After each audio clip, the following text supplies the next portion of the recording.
हमने जो है पढ़ लिया था पीयूष ग्रंथि और थायराइड ग्रंथि। अब हम पढ़ लेते हैं पैराथायराइड ग्रंथि। बहुत इंपॉर्टेंट, जितना पढ़ा देंगे बहुत इंपॉर्टेंट है, उससे ज़्यादा आपको भटकने की जरूरत नहीं है दोस्त। अब कम समय में अधिक से अधिक तैयारी कर लो।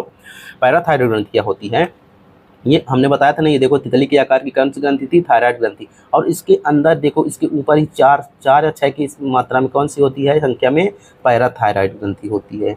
तो पैराथायराइड ग्रंथि भी गले में ही थायराइड ग्रंथि के ऊपर पाई जाती है। देखो थायराइड ग्रंथि पर उपस्थित होती है। 4 दाने मक्के के दाने के समान होती है। इससे स्रावित हार्मोन्स होता है, एक ही हार्मोन निकलता है जो पैराथ हार्मोन या कॉलिक हार्मोन के नाम से जाना जाता है। बस इसमें कुछ है नहीं, इतना पढ़ लोगे, उससे ज़्यादा कहीं भटकना नहीं। ये हार्मोन्स क्या करता है, ये हार्मोन हड्डियों में उपस्थित कैल्शियम को रक्त में लाता है। बस क्या काम है इसका, कॉलिक हार्मोन का, रक्त में लाता है। क्या, हड्डियों में उपस्थित जो कैल्शियम होता है उसको रक्त में लाता है। अतिश्रावण और अल्पश्रावण। अतिश्रावण माने कॉलिक हार्मोन जो होता है अधिक श्रावित हो जाएगा, अधिक निकलेगा तो टिटैनी रोग हो जाएगा, और कम निकलेगा तो ऑस्टियोपोरोसिस रोग हो जाता है, अस्थियां कमजोर हो जाती है, अस्थि रोग हो जाता है। अब कैल्शियम संबंधित है अस्थि से, तो अस्थि रोग हो जाएगा। तो बस इससे ज़्यादा आपको पैराथायराइड में कहीं ढूंढ लेना, कहीं कुछ नहीं मिलेगा दोस्त, एकदम हटा के कन्फर्म कर दिया। अब इसके बाद थाइमस ग्रंथि देखते हैं। 1 नंबर की ग्रंथि है, छोटा ग्रंथि, जितना बता देंगे उससे ज़्यादा कहीं भटकने की जरूरत। थाइमस ग्रंथि यह बाल्यावस्था की ग्रंथि कहते हैं। बहुत इंपॉर्टेंट क्वेश्चन, ऐसी कौन सी ग्रंथि है जो बाल्यावस्था तक ही रहती है। तो बाल्यावस्था की ग्रंथि बाद में हट जाती है, बाद में विलुप्त हो जाती है। यह ग्रंथि 14 वर्ष की उम्र तक ही सक्रिय रहती है, बाद में इसका काम खत्म हो जाता है।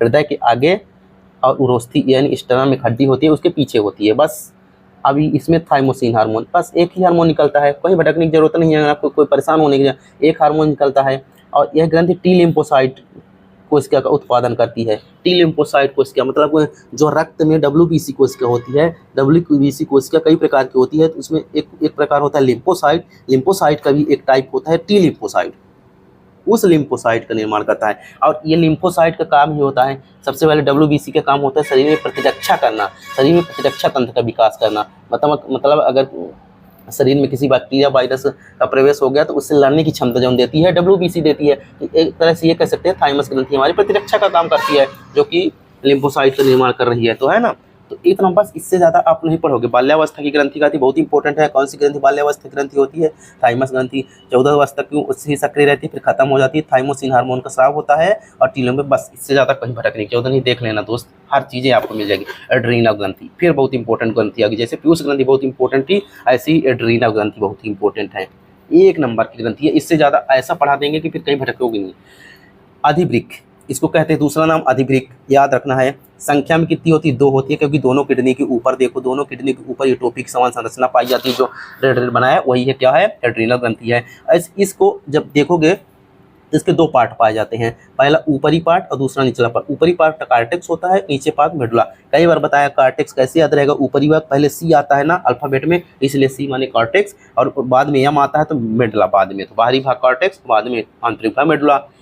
बस इतना पढ़ना। अब इसको क्या देखो, क्या क्या इसकी खूबी क्या है, आपातकालीन हार्मोन्स कहते हैं। आपातकालीन हार्मोन्स किसे कहते हैं, एड्रीनलिन हार्मोन को, एड्रीनल ग्रंथि से निकलने वाले हार्मोन्स को क्या कहते हैं, आपातकालीन हार्मोन्स कहते हैं। क्यों, क्योंकि आपात की स्थिति में उत्पन्न होता है। जब कभी आप डर जाते हैं या खुशी उत्पन्न होती है, जब किसी मान लो सांप को देख लिया तो आपको डर के भागना है, तो सबसे पहले कौन सी ग्रंथि एक्टिवेट करेगी अपना हार्मोन्स, एड्रीनल ग्रंथि। इसलिए आपातकालीन हार्मोन्स के नाम से जानते हैं। इंपॉर्टेंट है, एकदम इंपॉर्टेंट। करो मरो, करो या मरो, लड़ो या उड़ो, ये कह रहा है ना, करो या मरो, तुमको लड़ना है, उस सांप को देख करके भागना है कि तुमको लड़ना है, इसको मारना है। ये इसीलिए इसको करो या मरो के नाम से जाना जाता है, इसी हार्मोन्स के द्वारा पता चलेगा।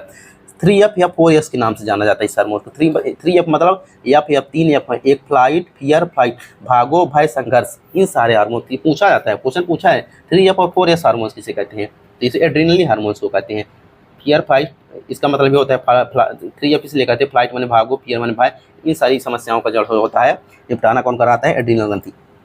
तो कार्य, मोटा मोटा कार्य देखो, शुगर का उपापचय, लवण धारण, लिंग हार्मोन का श्रावण, मोटा मोटा। अब इसके एक्चुअल हार्मोन्स की तरफ चलते हैं, इनसे निकलने वाले एक्चुअल हार्मोन्स कौन से हैं, तब हमको मजा आएगा समझने। अब देखो एक साथ देखो कितनी तरीके से मैंने व्यवस्थित किया, और इतना करने के लिए आपको ना तो किसी बुक में मिलेगा। कितनी बार प्रशंसा कर रहा हूँ, इसलिए कर रहा हूँ भाई कि इस नोट्स की कीमत समझो, और कीमत समझो। बता रहा हूँ, आप भटकोगे, आप कहीं क्वेश्चन में जाओगे, कहीं भी जाओगे तो आप भटकोगे। इसलिए कह रहा हूँ अपना टाइम भटकने के लिए बर्बाद मत करना। हमने बहुत भटक कर ये नोट्स बनाया भाई, आपको हर चीज़ें आपको मिल जाएगी, ठीक है। तो कॉर्टेक्स देखो मैंने बताया ना कि एड्रीनल ग्रंथि जो होती है 2 पार्ट होते हैं, ऊपरी वाला भाग या बाहरी भाग कॉर्टेक्स कहलाता है और नीचे मेडुला कहलाता है। तो इनके इन दोनों से अलग अलग अलग पार्ट से अलग अलग हार्मोन्स निकलते हैं। कॉर्टेक्स वाले भाग से कितने हार्मोन्स निकलते हैं? 3 हार्मोन्स, और मेडुला वाले से 2 हार्मोन्स। कौन कौन निकलते हैं? कॉर्टिसोल पहला हार्मोन्स याद रखना, एंड्रोजेंस और एल्डोस्टेरॉन, ये 3 हार्मोन्स आपको एकदम याद रखना है। कौन से निकलते हैं? यही तीनों। इसको पढ़ लेते पहले। कॉर्टिसोल मेटाबॉलिज्म नियंत्रण और सूजन नियंत्रण, मेटाबॉलिज्म नियंत्रण करता है और सूजन का नियंत्रण करता है, ठीक। फिर क्या होगा? एंड्रोजन पुरुषों एवं महिलाओं के प्रजनन का विकास करता है। एंड्रोजन ध्यान रखना, एंड्रोजन एक होता है एस्ट्रोजन, यहाँ पर आएंगे वो सिर्फ मादा का होता है, एंड्रोजन नर का होता है। लेकिन एंड्रोजेंस पुरुषों एवं महिलाओं के प्रजनन का विकास करता है, दोनों का करता है एंड्रोजन हार्मोन्स। एल्डोस्टेरॉन सोडियम एवं पोटेशियम स्तर को नियंत्रित करता है। जैसे नमक वगैरह हमने खा लिया, सोडियम का मात्रा बढ़ गई, तो इसको जो है नियंत्रित कौन करता है? एल्डोस्टेरॉन। इसलिए जब देखो ब्लड देखो सोडियम या नमक खाने से ब्लड देखो बढ़ जाता है, बीपी बढ़ जाता है, तो वो एक तरह से ये इनको नियंत्रित करता है, सोडियम पोटेशियम स्तर को। इसका मतलब रक्त के दाब का भी नियंत्रण कर रहा है, बीपी का नियंत्रण कर रहा है। तो बस इसके ज़्यादा कुछ नहीं पढ़ना है दोस्त, बस हमको मोटा मोटा ये ध्यान रखना है ये हार्मोन्स कौन कहाँ से निकलते हैं बस।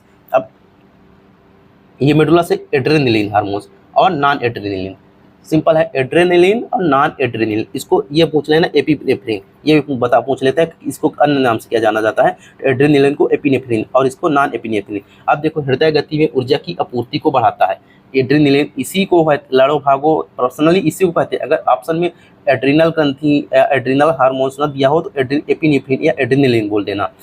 लड़ो या भागो के लिए कौन जिम्मेदार होता है? यही एड्रेनलिन हार्मोन्स, स्ट्रेस हार्मोन भी कहते हैं, क्योंकि जब आप स्ट्रेस में होते हैं तो यही हार्मोन्स रिलीज होता है और रक्त दाब को बढ़ाता है ये भी। तो मोटा मोटा हमको यह ध्यान रखना है, रणो भागो के लिए कौन सा हार्मोन्स, यही पूछ लेगा रणो भागो को कौन सा हार्मोन्स होता है? Adrenaline hormone. इन सबको याद रखना भाई, एकदम मस्त मजे से पढ़ो। और अब फुर्सत हो गए, आप एड्रीनल ग्रंथि से फुर्सत हो गए, थाइमस ग्रंथि से फुर्सत हो गए और उससे फुर्सत हो गए थायराइड से। अब देखो पीनियल बॉडी, एक पीनियल का एक और ग्रंथि जो हमने बताया था मस्तिष्क में पाई जाती है, कौन सी ग्रंथि? पीनियल बॉडी या पीनियल काय। यह शरीर की, इसे तीसरी आंख भी कहते हैं, शरीर की तीसरी आंख है। क्यों कहते हैं? यह मस्तिष्क की कहाँ स्थित होती है? ब्रेन में स्थित होती है। जैविक घड़ी या बायोलॉजिकल क्लॉक क्यों कहते हैं? जब आप सुबह रोज 3-4 दिन लगातार 4 बजे उठते रहो तो 5वें दिन आप अपने आप 4 बजे उठोगे। क्यों? ये पीनियल बॉडी ये खुद एक्टिव हो जाती है, इसको इतने 4 बजे उठाना है। इससे 2 हार्मोन्स का सामना होता है, मेलाटोनिन और सेरोटोनिन। इंपॉर्टेंट है, मेलाटोनिन बताए थे ना, ये हमारे कलर से संबंधित है मेलाटोनिन, और ये सेरोटोनिन देखो टाइम टेबल कंट्रोल होता है, आदतों का नियंत्रण होता है, नींद को कंट्रोल, अंधकार हार्मोन्स भी कहते हैं। तो मेलाटोनिन क्या होता है? टाइम टेबल कंट्रोल होता है, आप सुबह कितने बजे जाग रहे हो, रोज उतनी देर जागने लगो, अपने आप ही हार्मोन्स बताने लगेगा।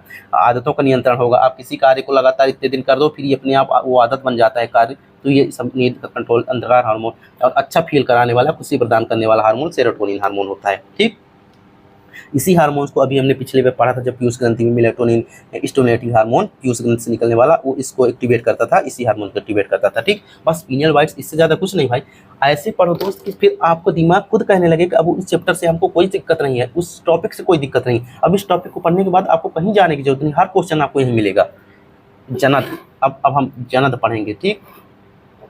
जनद बने गोनाइड्स, जनद के अंदर क्या क्या था? अंडाशय, वृषण और कार्पस ल्यूटियम। तो अंडाशय और वृषण से क्या कौन सा हार्मोन निकलता है याद रखो। उसके बाद अब फुर्सत हो, अंडाशय यानी ओवरी कहाँ होता है? 2 की संख्या में होता है, गर्भाशय के दोनों तरफ उपस्थित रहता है, ठीक। और ये महिला सेक्स हार्मोन का उत्पन्न करते हैं कौन सा? एस्ट्रोजन और प्रोजेस्टेरॉन। एकदम कहीं जाओगे क्वेश्चन आपसे पूछता रहेगा, हमेशा जिंदगी भर पूछेगा कि एस्ट्रोजन और प्रोजेस्टेरॉन का श्रावण कहाँ से होता है? तो ओवरी यानी अंडाशय से होता है, ये हार्मोन्स का श्रावण होता है। इससे क्या होता है? एस्ट्रोजन और प्रोजेस्टेरॉन। तो एस्ट्रोजन से क्या होता है? प्रोजेस्टेरॉन। एस्ट्रोजन क्या होता है? महिला द्वितीयक लक्षणों को विकास करता है, मासिक धर्म चक्र को नियंत्रित करता है, मासिक धर्म चक्र को नियंत्रित करता है, मेन महिला के प्रजनन से संबंधित है दोनों, बस याद रखना। और प्रोजेस्टेरॉन गर्भ को तैयार करता है और गर्भ धारण करता है, प्रेगनेंसी हार्मोन्स भी कहते हैं। क्यों? प्रोजेस्टेरॉन को क्या कहते हैं? प्रेगनेंसी हार्मोन्स भी। एस्ट्रोजन को ये मासिक धर्म को संबंधित करता है। अब इतना दिमाग में रहेगा ना तो आप क्वेश्चन अपने आप बन जाएगा कि ये महिलाओं से संबंधित है और ये प्रजनन से संबंधित है। अब वृषण देखो, टेस्टोस्टेरॉन, वृषण यानी टेस्टिस, वृषण जो मनुष्य के शरीर में, वृषण से कौन सा हार्मोन निकलता है? टेस्टोस्टेरॉन। ये पूरा लाइफ चेंजिंग हार्मोन्स होता है। हम लोगों के लिए मतलब जेंट्स या मेल के लिए टेस्टोस्टेरोन इतना इंपॉर्टेंट होता है कि सब कुछ इसी के वजह से लड़के कहलाने योग्य होते हैं। लड़कों की यौवन से जुड़ा हुआ परिवर्तनों के लिए जिम्मेदार, आप बड़े हो गए हैं, आपकी दाढ़ी मूछें बाल आ रहा है, ये टेस्टोस्टेरोन हार्मोन के कारण होता है। यौवन अवस्था लाते हैं, जवानी लाता है, आज जवानी के दौरान आवाज़ भारी होती है इसी हार्मोन्स के कारण। चेहरे शरीर में बालों की वृद्धि इसी हार्मोन्स होते हैं। तो वृषणों की कहाँ से, वृषणों की लीडिंग कोशिकाओं से। टेस्टोस्टेरोन कहाँ से निकलता है, वृषणों की लीडिंग कोशिका से। एस्ट्रोजन, एस्ट्रोजन नर्व हार्मोन्स होता है, वहाँ पर हमने पढ़ा था एंड्रोजन, एंड्रोजन ये एंड्रोजन वो वहाँ पर हमने पढ़ा था एस्ट्रोजन। तो एंड्रोजन क्या होता है, नर हार्मोन, और एस्ट्रोजन क्या होता है, मादा हार्मोन्स। तो नर हार्मोन्स में भी मुख्यतः कौन सा होता है, टेस्टोस्टेरोन। तो आप ध्यान रखना वृषण से टेस्टोस्टेरोन। अब इसके बाद दोस्त आपको कहीं भटकने की जरूरत नहीं है, आप इसको बार बार रिवीजन करो, इससे सुंदर नोट्स आपको कहीं नहीं मिलने वाली दोस्त। आप परेशान मत हो, आराम से पढ़ो और सब चीज़ आपको सुरक्षित मिल गया दोस्त। Thank you. अब मज़े करो, पढ़ो। अब इतना इतना नोट्स बनाने के लिए हम पता नहीं कितनी बार भटके हैं, एक जगह हर चीज़ नहीं मिलती। तो आप पढ़िए, तैयारी करो। Thank you.